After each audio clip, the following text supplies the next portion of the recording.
Chapter 32. There is simply no way to get past the mermen who guard the Amrit.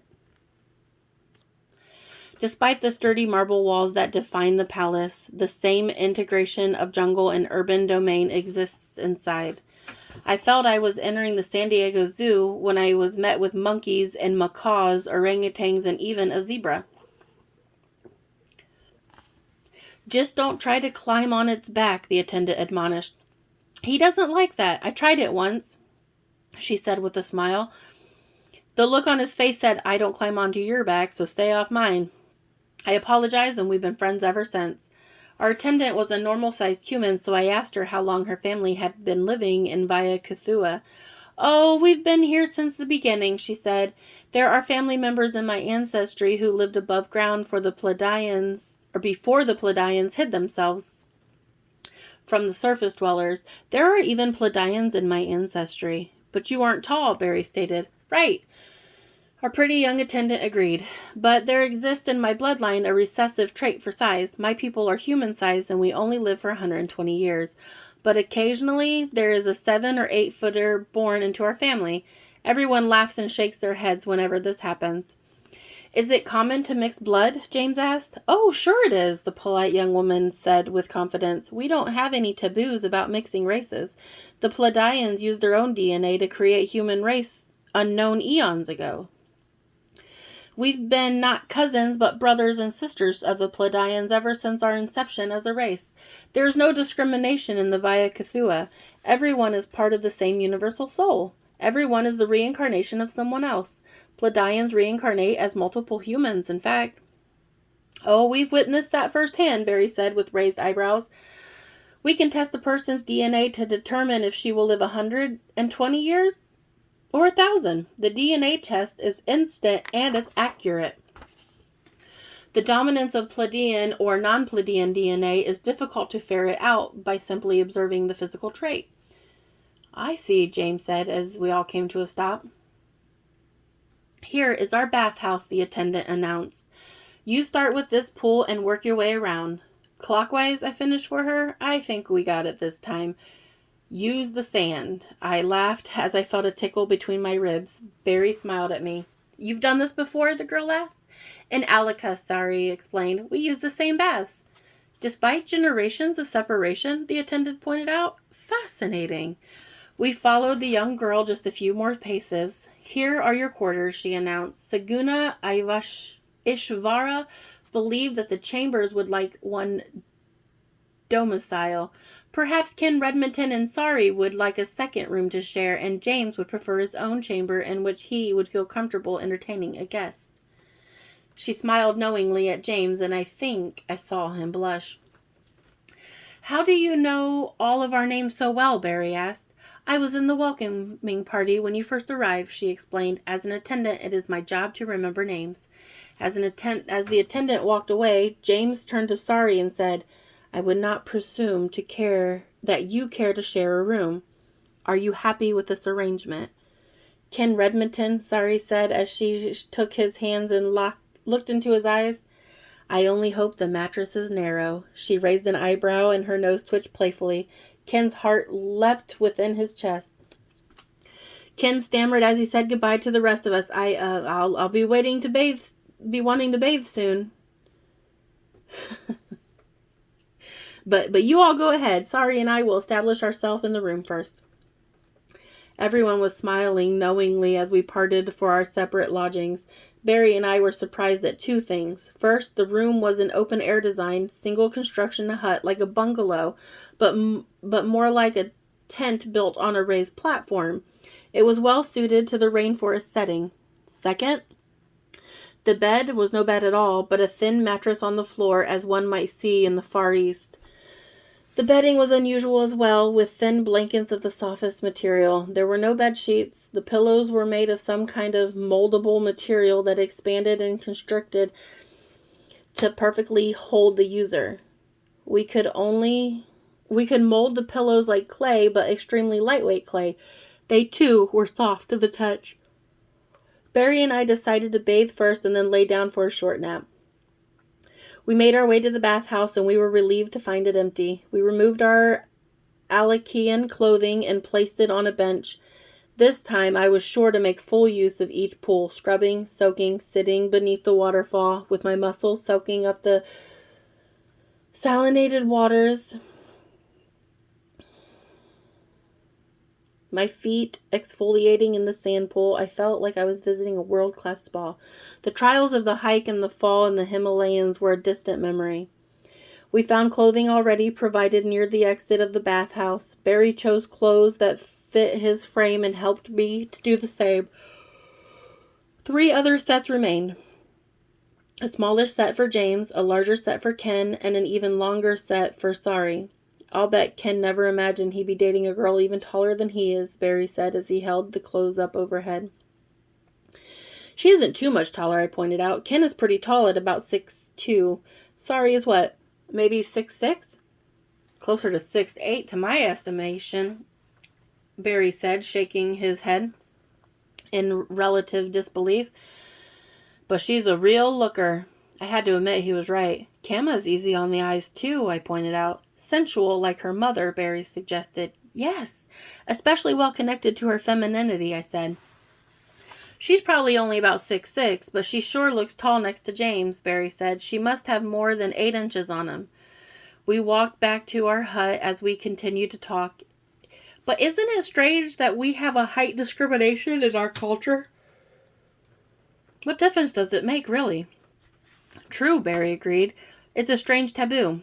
Our people have a lot of maturing to do, I said, shaking my head in disgust, before we can even think about enlightenment.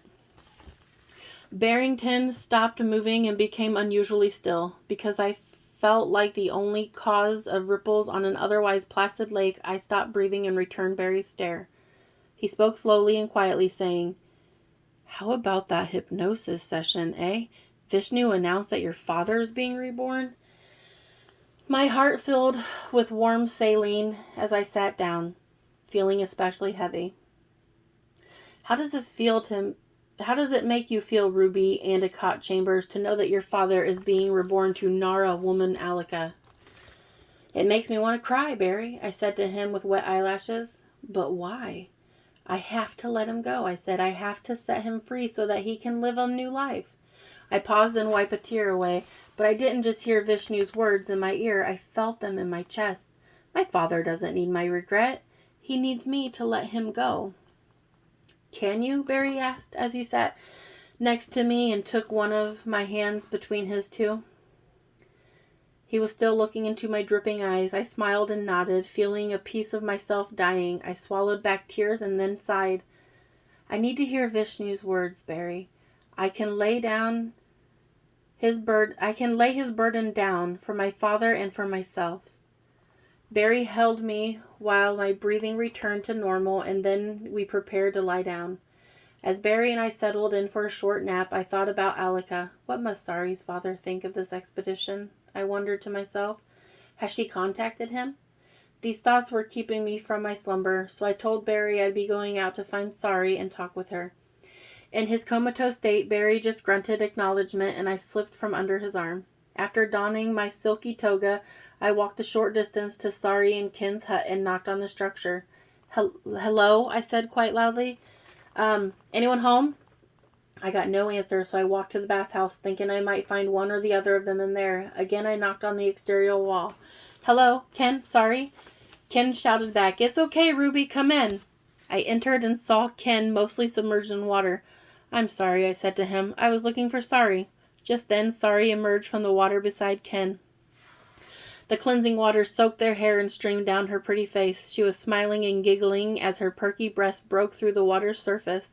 "Hello, Ruby Chambers," she said with levity. "Oh, sorry, I'm sorry," I said in shame and fear, suddenly realizing that I should never have sought her out. How could I be so ignorant as to forget that Sari and Ken were alone together for the first time? "No, I'm sorry," she said, laughing at her own pun. "You are Ruby Chambers, and you have nothing to be sorry about." "I wanted to ask about your father, but it seems this is a wrong time. I do apologize." "Another time, then?" Sari asked. "Another time," I repeated as I slunk out of the room without saying goodbye. I heard them laughing together as I walked away, and it made me smile. I just love love. After a refreshing nap, Barry and I rose to the voice of the same attendant. "Please prepare for a midday meal," she said. "I will escort you momentarily to the dining hall." When we were ready to depart, the young lady took us past James' room and to Ken and Sari's lodging. They met us at the entrance to their domicile with smiles across their faces. They both glowed. I knew it was more than vibrations of the Via Cthulhu. "James?" Barry asked as we walked into the dining room. "Already waiting for us," the attendant said with a smile. "It seems he has spent the last couple hours with Kama, the daughter of Saguna Ishvara." "I suppose he did," I said knowingly. "Who needs sleep when you have love, eh, Ken?" Barry said with an elbow to Ken's rib. Both men smiled and chuckled lightly. Sari hadn't stopped smiling since I saw her in the bath. We all entered the dining room and found a relatively small table suited to the size of our party. It was starkly different from the table in Alika, less intimidating. We took our seats around it rather than standing at attention. So far we hadn't seen James, Kama, or Saguna. Soon in came a group of 4 people, 2 men the size of earthlings and 2 women the size of Pleiadians. At first I was confused, but then I realized that Madame Viceroy was being accompanied by her husband. He was short and round, dark of skin, and dressed in a loose-fitting wrap which put everyone else at ease at first sight. The 4 of them came into the table and sat down without pomp and circumstance. "My husband," Saguna announced, "Dharma." "Pleased to meet you, Mr. Dharma," we all said in our own ways. "Just Dharma, if you please," he said. We ate heartily of fresh fruits, vegetables, seeds, and nuts. Salads were eaten in a strange way, utilizing a lettuce leaf as a wrap and piling pieces of fruit, vegetables, and nuts and seeds onto the leaf. Folding it carefully, the entire wrap could be popped into our mouths in one bite. It was explained that fruits and vegetables can grow bigger, yet retain their flavor by hearing beautiful music as they grow. I believe it to be true. "Dharma," Ken began carefully. "Are you a mortal man? I mean to ask, are you like Barry and James and me?" Dharma laughed jovially and explained. "Ken Redmonton, I am an earthling, it is true. I was born in this city as my father and grandfather back as far as we can trace the family line. At one time, my family must have been surface dwellers." He laughed again. "We're all mortal, you understand. Some of us are simply more mortal." His smile was placid. "We aren't too concerned with mortality here in Via Cthulhu. We know that we're all reincarnated until we reach the ultimate transcendence and live as one with the universal soul, no longer trapped in the carnal bodies." "But," James said abruptly. "I'm sorry, sir," he apologized. "Continue, son," the wise and patient father of the city said. He was of darker skin tone than his wife, and a kind of dark mocha brown. His short and rather robust figure was in stark contrast with both Saguna and Kama. "But you are the husband of a Pleiadian, sir. She will live 1,000 years to your 100. I should receive 120 years in this body if I live properly and there are no unforeseen accidents. But you are right, James of Hapkido. My Saguna Ishvara will outlive me." "Wait," I said, trying to assess the relationship between our hostess. "Is Kama your daughter?" "Kama is my stepdaughter. Her father met an early demise as a result of one of those unforeseen accidents. It saddens me to think of Saguna Ishvara's mourning." He looked at his wife with kind dark brown eyes. "My husband was Pleiadian, but he was still mortal. When out surveying the rainforest, he fell from a tree which was on the cliff edge. He did not survive the fall. Kama was newly born to us, and I spent some time raising her alone. Dharma was a citizen of the city, and he took compassion on me, always looking after my needs. I was not viceroy at the time. I was only a widow in need. Our love for one another grew, and although he was 20 years old, I was 21, Dharma interjected. I like to remind her of that. He smiled, his round cheeks raised. "Although he was the ripe old age of 21, Saguna continued, he became my husband. He also became the stepfather of my baby Kama." "He has been everything I could hope for in a father," Kama said with love in her voice. "And you are the viceroy of Via Cthulhu," I said to Saguna. "What does that mean to be a viceroy?" Saguna smiled at me and then upon Sari. "Unlike the cities of Kuvera and his half-brother Ravana, most of us are incredibly democratic and communist cities, represented to the council by a viceroy. So in the case of Via Cthuna, I am that viceroy. So you're both Democrat and communist? Barry asked, obviously surprised. Yes, of course we are, Saguna said. The two are hand in hand. When the populace makes decisions for the welfare of the citizens, they are naturally both democratic and communist. Democracy is a system of governments, while communism is a system of commerce. The two systems fit together perfectly for the good of all citizens. Well, I'll be, Barry said. That never occurred to me. Maybe that's why the American system is broken. Pure democracy is not possible in pure capitalism. Correct, Dharma said simply. Barry looked at Ken to commiserate over the American socio-economic condition, but Ken had something else on his mind. I don't know how you can content yourself with sharing such a short life with the woman you love when you know a longer life is possible, he said. Admittedly, Jane spoke up, that has been on my mind as well. It's not possible, Saguna explained. The only way to be together for close to 1,000 years is for both persons in the relationship to be of Pleiadian blood. That's not entirely accurate, my lover, Dharma said as he finished a mouthful of salad. There is a legend.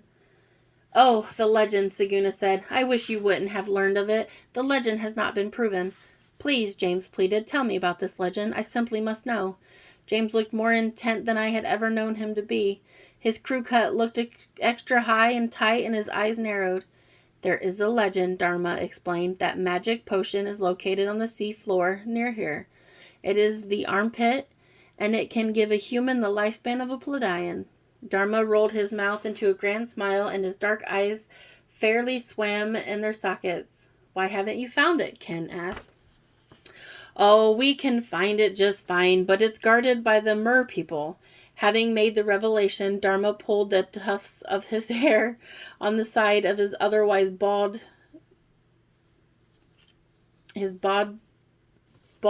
tonsure. Sorry.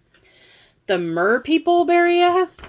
Like mermaids, I clarified. They were among the mermaids and mermen, Dharma said. They were among the species created by the Pleiadians generations ago. Sorry, explained. Suvanna Maka was the daughter of the demon Ravana, and she was banished to the sea as a mermaid. So at least the legend goes. Also, the Middle East had mermaids created recently in 1000 BCE. Atargatis was considered a goddess, but she was the mother of the mortal queen. That means she was Pleiadian. In her legend, she jumps into the sea to become a fish out of shame from the accidental murder of her lover. The legend says that her beauty was so great that she could not remain in a fish state, and she instead became a mermaid. Correct, Kama confirmed. There are legends all around the globe that point to the actual hybridization of Pleiadians and fish. When the centaurs, minotaurs, and fauns were all killed off, the mer people survived beneath the sea. And now the only thing that stands between me and a long life with Sari is a merman? Ken asked, raising his large arms overhead as though ready for the challenge. There is simply no way to get past the mermen who guard the armpit. The armpit? The Amrit. Saguna, I think I said armpit earlier too, I'm sorry. Saguna explained, they are not men, but rather mer beasts. They are not peaceful or benevolent, and they are not even simply coercive or seductive like the other mer people. They are evil incarnate, worse than Ravana and worse than Bhairava. The legend, Dharma continued, says that man or woman with a pure heart can access the Amrit. His irises, dark as midnight, were alive with sparks.